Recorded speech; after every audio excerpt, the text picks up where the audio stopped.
Nakita ko yung video, si Nagi, binatukan, minurat, kinasahan ng baril ang tatay ko. As his son, nakakapangahina. Sino nga naman talaga yung dehado doon? Of course, my father.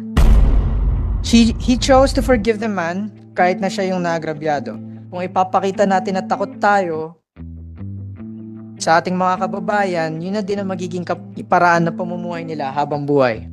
Mananatili tayong takot. Exist in a society where the notion that mayaman lang ang may hustisya is becoming all too common. I chose to speak with Attorney Fortune after seeing his post because I wanted him to motivate my father to take legal actions against Gonzales.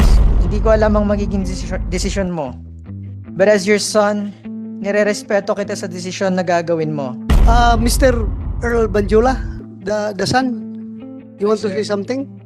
Yeah, actually, I prepared something here. Sige. Ikaw ay anak ni Alan Banjula.